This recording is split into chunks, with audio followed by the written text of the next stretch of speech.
جب معرکہ ختم ہو گیا تو رسول اللہ صلی اللہ علیہ وسلم نے فرمایا، کون ہے جو دیکھے کہ ابو جہل کا انجام کیا ہوا؟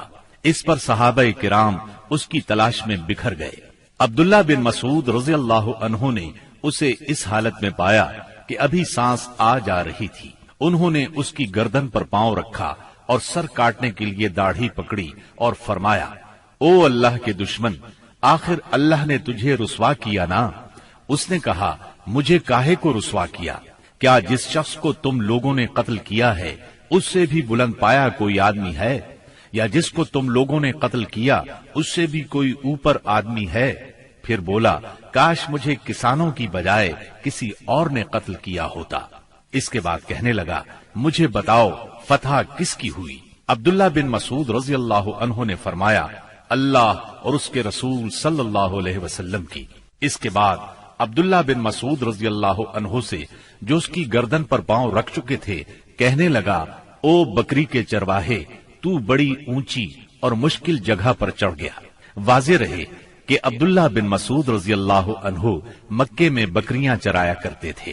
اس گفتگو کے بعد عبداللہ بن مسعود رضی اللہ عنہ نے اس کا سر کاٹ لیا اور رسول اللہ صلی اللہ علیہ وسلم کی خدمت میں لا کر حاضر کرتے ہوئے عرض کیا، یا رسول اللہ صلی اللہ علیہ وسلم، یہ رہا اللہ کے دشمن ابو جہل کا سر۔ آپ نے 3 بار فرمایا، واقعی اس اللہ کی قسم جس کے سوا کوئی معبود نہیں۔ اس کے بعد فرمایا، اللہ اکبر، الحمد للہ الذی صدق وعدہ ونصر عبدہ وہزم الاحزاب وحدہ۔ اللہ اکبر، تمام حمد اللہ کے لیے ہے جس نے اپنا وعدہ سچ کر دکھایا، اپنے بندے کی مدد فرمائی اور تنہا سارے گروہوں کو شکست دی۔ پھر فرمایا، چلو مجھے اس کی لاش دکھاؤ۔ جب آپ صلی اللہ علیہ وسلم کو لاش دکھائی گئی تو آپ نے فرمایا، یہ اس امت کا فرعون ہے۔ معاذ بن عمرو اور معوذ بن افرا کے ایمان افروز کارناموں کا ذکر ہو چکا ہے۔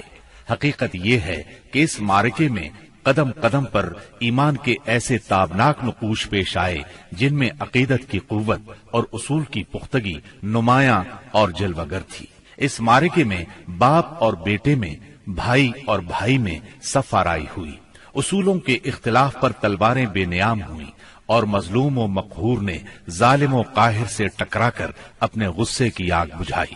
ابن عباس رضی اللہ عنہ سے روایت ہے کہ نبی صلی اللہ علیہ وسلم نے صحابہ کرام سے فرمایا، مجھے معلوم ہے کہ بنو ہاشم وغیرہ کے کچھ لوگ زبردستی میدان جنگ میں لائے گئے ہیں، انہیں ہماری جنگ سے کوئی سروکار نہیں ہے، لہذا بنو ہاشم کا کوئی آدمی کسی کی زد میں آ جائے تو وہ قتل نہ کرے، اور ابو البختری بن ہشام کسی کی زد میں آ جائے تو وہ اسے قتل نہ کرے، اور عباس بن عبد المطلب کسی کی زد میں آ جائے تو وہ بھی انہیں قتل نہ کرے، کیونکہ وہ بالجبر لائے گئے ہیں۔ اس پر عتبہ کے صاحبزادے ابو حذیفہ رضی اللہ عنہ نے کہا، کیا ہم اپنے باپ بیٹوں، بھائیوں اور کنبے قبیلے کے لوگوں کو قتل کریں گے اور عباس کو چھوڑ دیں گے؟ اللہ کی قسم، اگر اس سے میری مٹ بھیڑ ہو گئی تو میں اسے تلوار کی لگام پہنا دوں گا۔ یہ خبر رسول اللہ صلی اللہ علیہ وسلم کو پہنچی تو آپ نے عمر بن خطاب رضی اللہ عنہ سے فرمایا، کیا رسول اللہ صلی اللہ علیہ وسلم کے چچا کے چہرے پر تلوار ماری جائے گی؟ عمر رضی اللہ عنہ نے کہا، یا رسول اللہ، مجھے چھوڑیے، میں تلوار سے اس شخص کی گردن اڑا دوں، کیونکہ اللہ کی قسم یہ شخص منافق ہو گیا ہے۔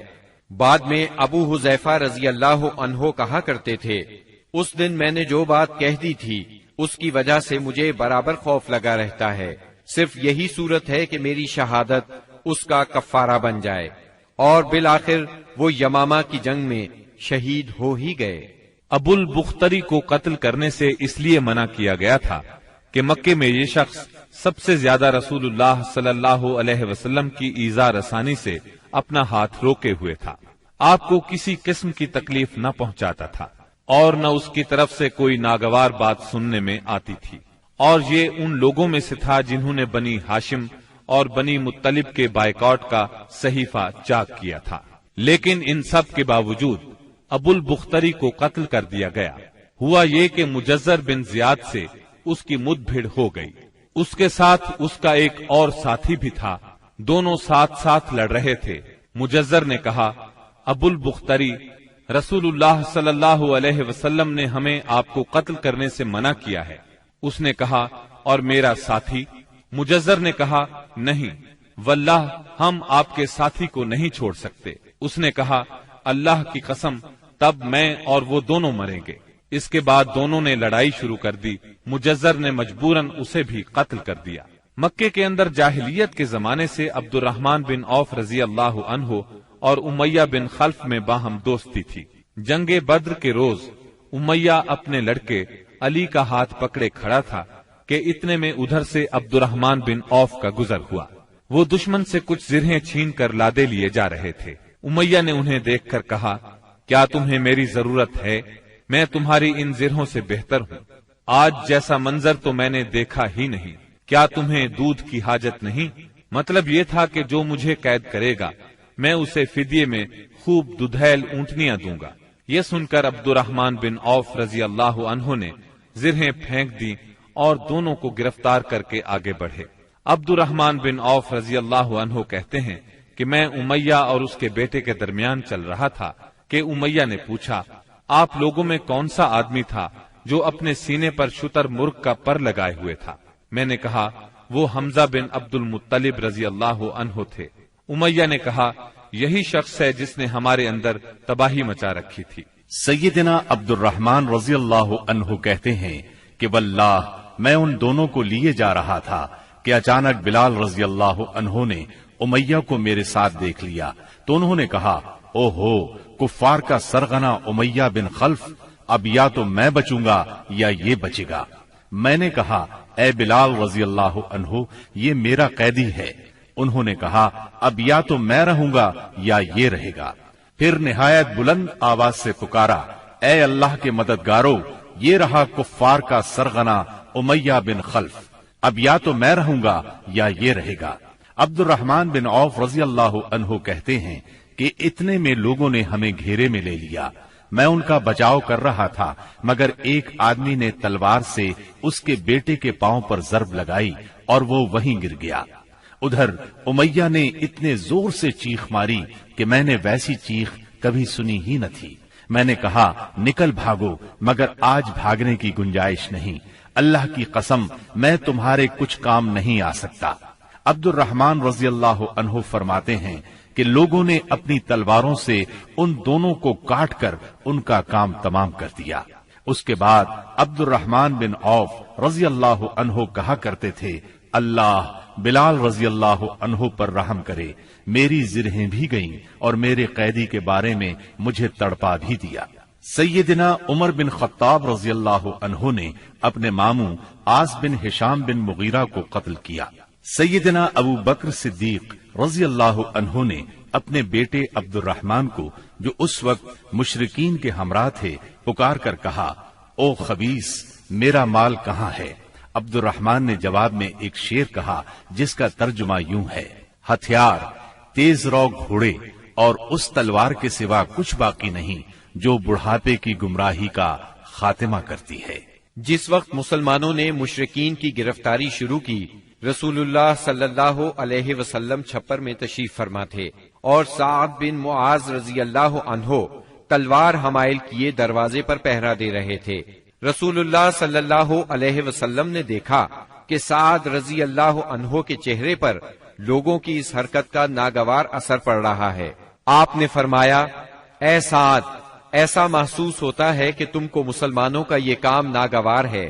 انہوں نے کہا، جی ہاں، اللہ کی قسم، اے اللہ کے رسول، یہ اہل شرک کے ساتھ پہلا معرکہ ہے جس کا موقع اللہ نے ہمیں فراہم کیا ہے، اس لیے اہل شرک کو باقی چھوڑنے کی بجائے مجھے یہ بات زیادہ پسند ہے کہ انہیں خوب قتل کیا جائے اور اچھی طرح کچل دیا جائے۔ اس جنگ میں عکاشہ بن محسن اسدی رضی اللہ عنہ کی تلوار ٹوٹ گئی۔ وہ رسول اللہ صلی اللہ علیہ وسلم کی خدمت میں حاضر ہوئے۔ آپ نے انہیں ایک چھڑی تھما دی اور فرمایا، عکاشہ، اسی سے لڑائی کرو۔ عکاشہ نے اسے رسول اللہ صلی اللہ علیہ وسلم سے لے کر ہلایا تو وہ ایک لمبی مضبوط اور چمچم کرتی ہوئی سفید تلوار میں تبدیل ہو گئی۔ پھر انہوں نے اسی سے لڑائی کی یہاں تک کہ اللہ نے مسلمانوں کو فتح نصیب فرمائی۔ اس تلوار کا نام اون یعنی مدد رکھا گیا تھا۔ یہ تلوار مستقلاً عکاشہ رضی اللہ عنہ کے پاس رہی اور وہ اسی کو لڑائیوں میں استعمال کرتے رہے، یہاں تک کہ دور صدیقی میں مرتدین کے خلاف جنگ کرتے ہوئے شہید ہو گئے۔ اس وقت بھی یہ تلوار ان کے پاس ہی تھی۔ خاتمہ جنگ کے بعد مصعب بن عمیر ابدری رضی اللہ عنہ اپنے بھائی ابو عزیز عمیر ابدری کے پاس سے گزرے۔ ابو عزیز نے مسلمانوں کے خلاف جنگ لڑی تھی اور اس وقت ایک انصاری صحابی اس کا ہاتھ باندھ رہے تھے۔ مصعب نے اس انصاری سے کہا، اس شخص کے ذریعے اپنے ہاتھ مضبوط کرنا، اس کی ماں بڑی مالدار ہے، وہ غالباً تمہیں اچھا فدیہ دے گی۔ اس پر ابو عزیز نے اپنے بھائی مصعب رضی اللہ عنہ سے کہا، کیا میرے بارے میں تمہاری یہی وصیت ہے؟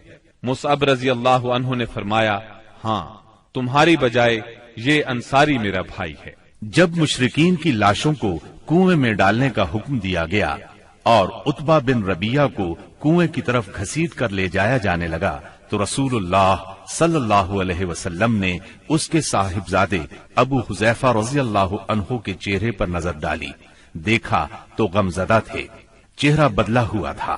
آپ صلی اللہ علیہ وسلم نے فرمایا، ابو حذیفہ، غالباً اپنے والد کے سلسلے میں تمہارے دل کے اندر کچھ احساسات ہیں۔ انہوں نے کہا، نہیں واللہ یا رسول اللہ، میرے اندر میرے باپ کے بارے میں اور ان کے قتل کے بارے میں ذرا بھی لرزش نہیں، البتہ میں اپنے باپ کے متعلق جانتا تھا کہ ان میں سوجھ بوجھ ہے، دور اندیشی اور فضل و کمال ہے، اس لیے میں آس لگائے بیٹھا تھا کہ یہ خوبیاں انہیں اسلام تک پہنچا دیں گی، لیکن اب ان کا انجام دیکھ کر اور اپنی توقع کے خلاف کفر پر ان کا خاتمہ دیکھ کر مجھے افسوس ہے۔ اس پر رسول اللہ صلی اللہ علیہ وسلم نے سیدنا ابو حذیفہ رضی اللہ عنہ کے حق میں دعائے خیر فرمائی اور ان سے بھلی بات کہی۔ آخرکار اسلام نے کفر پر فتح پائی۔ اس غزوہ بدر میں قریش کا سردار ابو جہل بھی مارا گیا۔ یہ وہی ابو جہل تھا جس نے نبی کریم صلی اللہ علیہ وسلم اور مسلمانوں پر ظلم و ستم کے پہاڑ توڑے تھے۔ 70 کافر موت کے گھاٹ اترے، 70 ہی گرفتار ہوئے، باقی دم دبا کر بھاگ نکلے۔ مسلمانوں میں صرف 14 شہید ہوئے، ان میں 6 مہاجر اور 8 انصاری تھے۔ اس جنگ نے اسلام کے دشمنوں کی طاقت کا جنازہ نکال دیا، ان کا بھرم کھل گیا اور ان کا غرور خاک میں مل گیا۔ جب رسول اللہ صلی اللہ علیہ وسلم مدینہ پہنچ چکے تو آپ نے قیدیوں کے بارے میں مشورہ کیا۔ سیدنا ابو بکر نے فدیہ لینے کی رائے دی، جبکہ سیدنا عمر کی رائے یہ تھی کہ انہیں قتل کر دیا جائے۔ انہوں نے فرمایا، میرا قریبی میرے حوالے کریں اور میں اسے قتل کروں۔ عقیل بن ابی طالب سیدنا علی کے حوالے کریں، وہ اس کی گردن کو اڑائیں، یہاں تک کہ اللہ کو معلوم ہو جائے کہ ہمارے دلوں میں مشرکین کے لیے کوئی نرم گوشہ نہیں ہے، اور یہ حضرات مشرکین کے ائمہ اور قائدین ہیں۔ رسول اللہ صلی اللہ علیہ وسلم نے فدیہ لینا طے کیا۔ یہ فدیہ 4000 سے 3000 اور کم از کم 1000 درہم تک تھا، اور ان میں سے جو لکھنا پڑھنا جانتے تھے ان کا فدیہ یہ قرار دیا گیا کہ وہ 10 بچوں کو لکھنا پڑھنا سکھا دیں۔ غزوہ بدر میں قریش کے 70 آدمی مارے گئے، ان میں عتبہ اور ابو جہل جیسے رئیس شامل تھے۔ ابو جہل کے بعد قریش کا سردار ابو سفیان کو بنایا گیا، یہ بنو امیہ سے تھے۔ اس طرح بنو امیہ کے وقار میں اضافہ ہو گیا۔ جمادی الاولیٰ 3 ہجری میں قریش نے اپنا ایک قافلہ عراق کے راستے ملک شام بھیجا۔ یہ راستہ نجد سے ہو کر شام جاتا تھا اور مدینے کے قریب سے نہیں گزرتا تھا۔ اس قافلے کی قیادت صفوان بن امیہ کر رہا تھا۔ رسول اللہ صلی اللہ علیہ وسلم کو اس کا علم ہو گیا۔ آپ نے سیدنا زید بن حارثہ رضی اللہ عنہ کی کمان میں 200 سواروں کا ایک دستہ بھیج دیا۔ قریش کا قافلہ نجد میں قردہ نامی ایک چشمے پر پڑاؤ ڈال رہا تھا کہ سیدنا زید رضی اللہ عنہ نے اس پر حملہ کر دیا۔ نتیجہ یہ ہوا کہ پورا قافلہ ان کے قبضے میں آ گیا، البتہ اس میں جتنے آدمی تھے سب نکل بھاگے، صرف قافلے کا رہنما فرات بن حیان گرفتار ہو سکا۔ اس نے اسلام قبول کر لیا۔ مال غنیمت کی مقدار 1,00,000 درہم تھی، اور غزوہ بدر کے بعد قریش کے لیے یہ سب سے زیادہ تکلیف دہ مار تھی۔ غزوہ بدر کے بعد غزوات کے سلسلے میں تیزی آ گئی۔ 3 ہجری میں غزوہ بحران، غزوہ غطفان، غزوہ حمیر الاسد اور غزوہ احد اس سال کامیابی سے لڑے گئے۔ البتہ غزوہ احد واحد غزوہ ہے جس میں مسلمانوں کو بہت تکلیف دہ صورتحال کا سامنا کرنا پڑا۔ اپنی ایک غلطی کی وجہ سے وقتی طور پر شکست کا منہ دیکھنا پڑا۔ بدر میں ذلت آمیز شکست اور قریش کے بڑے بڑے سرداروں کے قتل کے بعد مکہ معظمہ کے ہر گھر میں کوہرام مچ گیا۔ اب قریش کے سردار ابو سفیان تھے۔ ان کی یہ ذمہ داری تھی کہ وہ غزوہ بدر کے مقتولین کا انتقام لیں۔ چنانچہ مشرکین نے بدر سے واپسی پر منت مانی کہ وہ جب تک مسلمانوں سے بدر کا انتقام نہیں لیں گے غسل جنابت نہیں کریں گے۔ ایک روز ابو جہل کا بیٹا اکرمہ مقتولین کے رشتہ داروں کو ساتھ لے کر ابو سفیان کے پاس گیا اور کہا، محمد نے ہماری قوم کو فنا کر دیا ہے، اب ہم نے تہیہ کر لیا ہے کہ مسلمانوں کا نام صفحہ ہستی سے حرف غلط کی طرح مٹا کر دم لیں گے۔ اس طرح قریش کے شعلہ فشاں شاعروں نے انتقام کی آگ کو خوب ہوا دی۔ اس طرح سارا عرب گویا آتش فشاں بن گیا۔ ادھر مسلمان بھی یہ بات اچھی طرح جانتے تھے کہ قریش مکہ اپنے 70 سرداروں کا انتقام ضرور لیں گے۔ چنانچہ مسلمان کفار مکہ کی سرگرمیوں سے باخبر رہنے کی پوری کوشش کر رہے تھے۔ شوال 3 ہجری میں رسول اللہ صلی اللہ علیہ وسلم کو اطلاع ملی کہ قریش کا لشکر مدینہ منورہ کی طرف بڑھ رہا ہے اور اس کی تعداد 3000 ہے۔ اس پر آپ نے صحابہ کرام رضی اللہ عنہم سے مشورہ کیا۔ اکثر مہاجرین اور تجربہ کار صحابہ نے مشورہ دیا کہ خواتین کو ایک محلے میں جمع کر دیا جائے اور شہر کے اندر رہ کر مقابلہ کیا جائے۔ عبداللہ بن ابی منافق نے بھی یہی رائے دی، لیکن نوجوان صحابہ کے ایک گروہ نے اس بات پر اصرار کیا کہ شہر سے نکل کر دشمن کا مقابلہ کیا جائے۔ دراصل یہ نوجوان صحابہ کم عمر ہونے کی وجہ سے غزوہ بدر میں شرکت نہیں کر سکے تھے، اس لیے ان پر جوش طاری تھا۔ نبی اکرم صلی اللہ علیہ وسلم گھر تشریف لائے اور زرہ پہن کر باہر تشریف لے گئے۔ اب لوگوں کو ندامت محسوس ہوئی کہ کیوں شہر سے باہر جا کر لڑنے کا مشورہ دیا۔ چنانچہ انہوں نے کہا، اگر آپ پسند فرمائیں تو شہر میں رہ کر دشمن سے مقابلہ کیا جائے۔ جواب میں آپ نے فرمایا، رسول کو زیبا نہیں کہ ہتھیار پہن کر بغیر قتال کے اتار دے۔ چنانچہ آپ 1000 کا لشکر لے کر مدینہ منورہ سے نکلے۔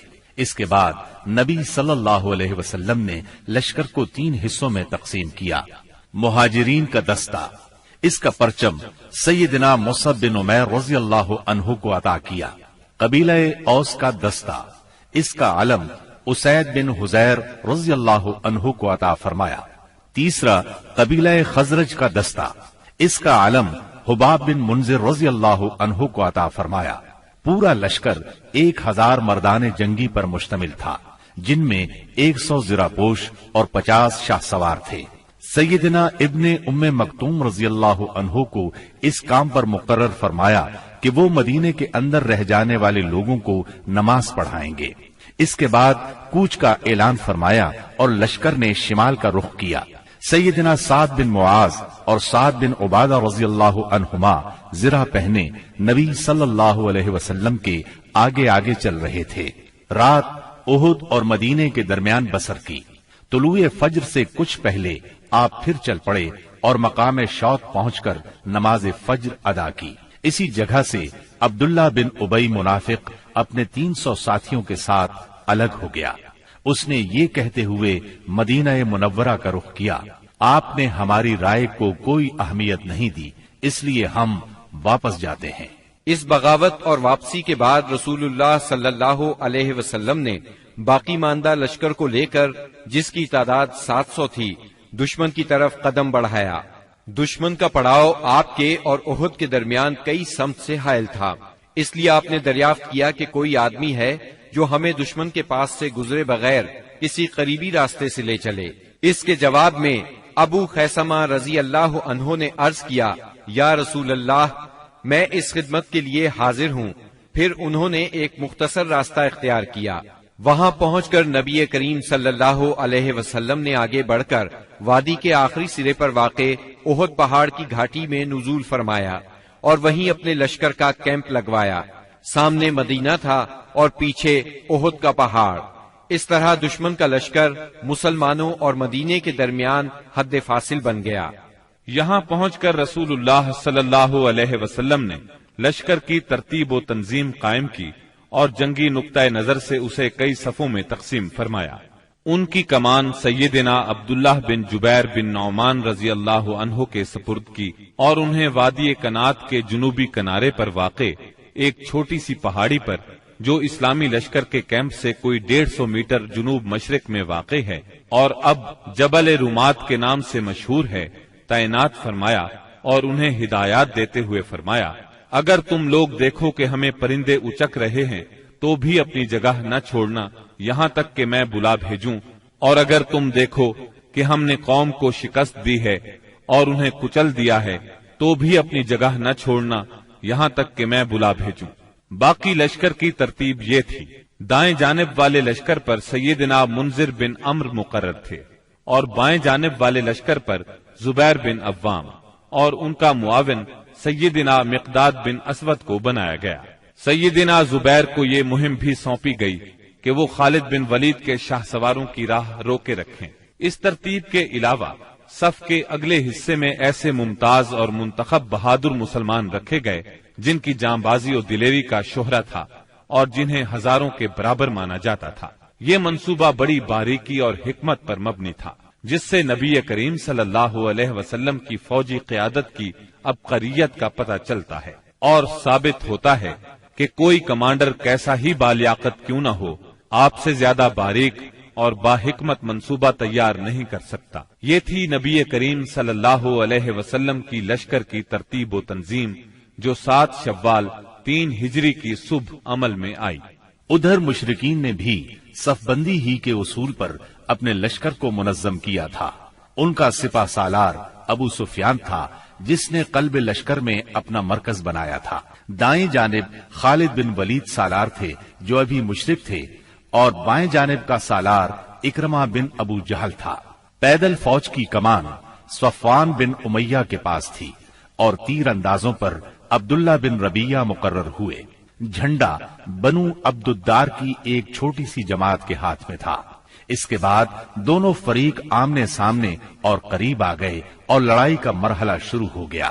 جنگ کے پہلے مرحلے کی ابتدا مشرکین کے علمبردار طلحہ بن ابی طلحہ سے ہوئی۔ اس نے مسلمانوں کو للکارا۔ اس کی للکار سن کر سیدنا زبیر رضی اللہ عنہ فوراً صف سے نکل کر آگے آئے، اس کے مقابل ہوئے، بڑھ کر ایک بھرپور وار کیا۔ طلحہ فوراً ہی جہنم رسید ہو گیا۔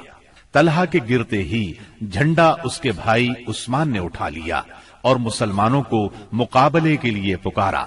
اب سیدنا حمزہ رضی اللہ عنہ آگے بڑھے اور عثمان کے کندھے پر اس زور سے تلوار ماری کہ کمر تک اتر گئی۔ اس طرح قریش کے 12 علمبردار یکے بعد دیگرے قتل ہوئے۔ پھر عام لڑائی شروع ہوئی۔ گھمسان کی جنگ چھڑ گئی۔ اس میں مسلمانوں کا پلہ بھاری رہا۔ مشرکین شکست کھا کر بھاگ نکلے۔ انہیں جوش دلانے والی عورتیں بھی بھاگ کھڑی ہوئیں۔ مسلمانوں نے مشرکین کو گھیر لیا، انہیں مارنے لگے، ساتھ ساتھ مال غنیمت لوٹنے لگے۔ ایسے میں درے پر موجود 50 تیر اندازوں سے وہ غلطی ہو گئی جس نے لڑائی کا پانسا پلٹ دیا۔ ہوا یوں کہ نبی اکرم صلی اللہ علیہ وسلم نے ان 50 تیر اندازوں کو یہ ہدایت فرمائی تھی کہ اس درے کو کسی حال میں نہ چھوڑنا، لیکن جب مسلمانوں کو کامیابی ہوئی، کافر بھاگنے لگے اور مسلمان انہیں مارنے کاٹنے کے ساتھ ساتھ مال غنیمت بھی لوٹنے لگے، تو انہوں نے بھی درہ چھوڑ دیا اور مال غنیمت لوٹنے کے لیے دوڑ پڑے۔ تیر اندازوں کے سردار سیدنا عبداللہ بن جبیر رضی اللہ عنہ نے انہیں روکنے کی کوشش کی، لیکن وہ مال غنیمت کی طرف متوجہ ہو گئے۔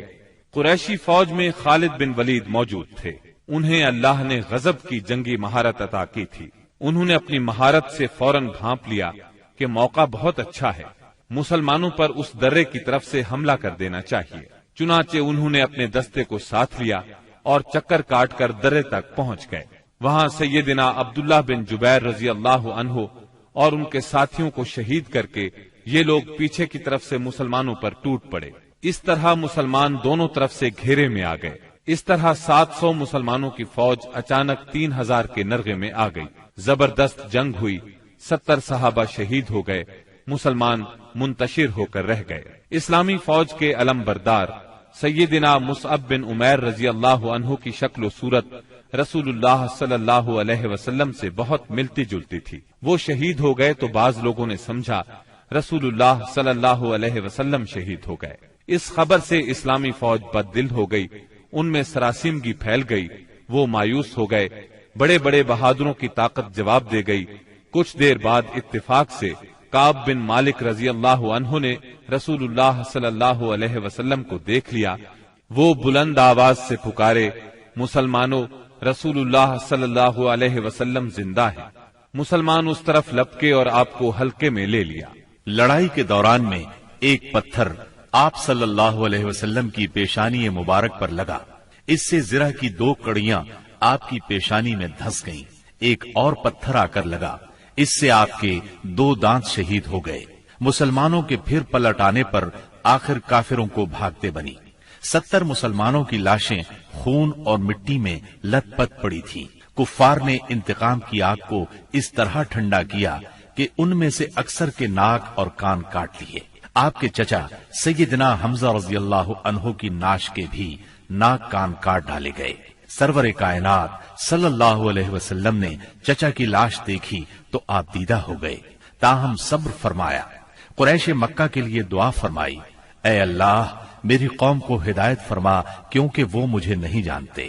اس کے بعد آپ مسلمان زخمیوں اور شہیدوں کی خبر لینے کے لیے میدان میں تشریف لائے۔ بعض لوگ اس وقت تک بعض شہداء کو مدینے کی طرف لے چلے تھے۔ آپ نے انہیں حکم دیا کہ انہیں ان کی شہادت گاہوں میں واپس لایا جائے اور سارے شہداء کو غسل اور نماز جنازہ کے بغیر ان کے کپڑوں ہی میں دفن کیا جائے۔ آپ نے 2 اور 3 شہیدوں کو ایک ہی قبر میں دفن کیا، اور ایسا بھی ہوا کہ 2 شہیدوں کو ایک ہی کپڑے میں دفن کیا گیا۔ درمیان میں اسخر گھاس ڈال دی گئی۔ لحد میں اس شخص کو آگے کیا جسے قرآن زیادہ یاد تھا۔ آپ نے فرمایا، میں ان لوگوں کے بارے میں قیامت کے دن گواہی دوں گا۔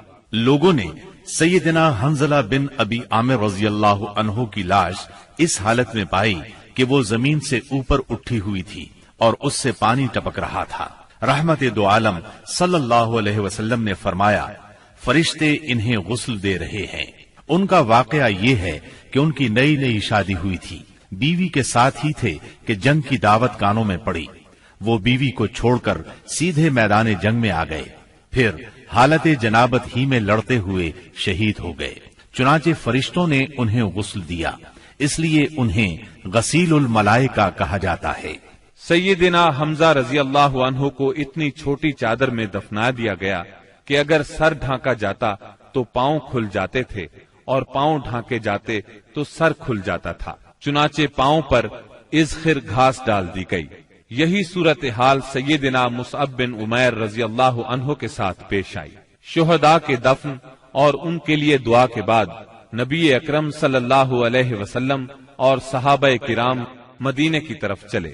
راستے میں کچھ عورتیں ملی جن کے عزیز شہید ہوئے تھے۔ نبی صلی اللہ علیہ وسلم نے انہیں تسلی دی اور ان کے لیے دعا فرمائی۔ بنو دینار کی ایک خاتون آئی جن کے شوہر، بھائی اور باپ شہید ہو گئے تھے۔ جب انہیں ان کے عزیزوں کی شہادت کی خبر دی گئی تو بولی، رسول اللہ صلی اللہ علیہ وسلم کی کیا خبر ہے؟ انہیں بتایا گیا رسول اللہ صلی اللہ علیہ وسلم خیریت سے ہیں۔ وہ بولی، میں آپ کو دیکھنا چاہتی ہوں۔ لوگوں نے اشارے سے بتایا۔ جب ان کی نظر آپ پر پڑی تو بولی، کل مصیبت بعدک جلل، کہ آپ کے بعد ہر مصیبت ہیچ ہے۔ مدینے پہنچ کر مسلمانوں نے ہنگامی حالت میں رات گزاری۔ جسموں پر زخم ہی زخم تھے، تھکن سے بدن چور چور تھے اور غم و الم کی کیفیت طاری تھی۔ اس کے باوجود وہ مدینے کا پہرا دیتے رہے اور رسول اللہ صلی اللہ علیہ وسلم کی پہرے داری کرتے رہے۔ ادھر رسول اللہ صلی اللہ علیہ وسلم نے محسوس کیا کہ دشمن کی نقل و حرکت پر نظر رکھنا ضروری ہے تاکہ وہ مدینے کا رخ کریں تو ان سے کھلے میدان ہی میں 2 ہاتھ کر لیے جائیں۔ چنانچہ صبح ہوئی تو آپ نے اعلان فرمایا دشمن سے مقابلے کے لیے چلنا ہے، اور صرف وہی آدمی جا سکتا ہے جو احد کی لڑائی میں شریک تھا۔ اس پر لوگوں نے کہا ہم نے بات سنی اور مانی۔ چنانچہ سب لوگ مدینہ منورہ سے روانہ ہوئے۔ آپ نے 8 میل دور ہمراء الاسد کے مقام پر پہنچ کر پڑاؤ ڈالا۔ ادھر مشرکین نے مدینہ منورہ سے 36 میل دور مقام روحا پر پڑاؤ ڈالا اور مدینے پر دوبارہ چڑھائی کرنے کا مشورہ شروع کر دیا۔ انہیں افسوس اس بات کا تھا کہ انہوں نے ایک بہترین موقع کھو دیا۔ ایسے میں معبد بن ابی معبد خزائی آپ کی خدمت میں حاضر ہوا۔ یہ آپ کے خیر خواہوں میں سے تھا۔ ہمراء الاسد میں آپ کے سامنے پہنچ کر اس نے احد کے واقعے پر تعزیت کی۔ آپ نے اس سے فرمایا تم جا کر ابو سفیان سے ملو اور اس کی حوصلہ شکنی کرو۔ معبد روحا پہنچا۔ اس وقت تک مشرکین مدینے کی طرف پلٹ پڑنے کا فیصلہ کر چکے تھے۔ معبد نے انہیں بری طرح ڈرایا، کہنے لگا محمد ایسی جمعیت لے کر نکلے ہیں کہ میں نے ایسی مثال پہلے نہیں دیکھی۔ وہ سب لوگ تمہارے خلاف غصے سے بھرے ہوئے ہیں، بھڑکے ہوئے ہیں۔ ان پر اس قدر جوش طاری ہے کہ میں نے ایسی مثال پہلے کبھی نہیں دیکھی۔ نیز میرا خیال ہے کہ تم کوچ کرنے سے پہلے پہلے اس لشکر کا ہراول دستہ اس ٹیلے کے پیچھے سے نمودار ہوتا ہوا دیکھ لو گے۔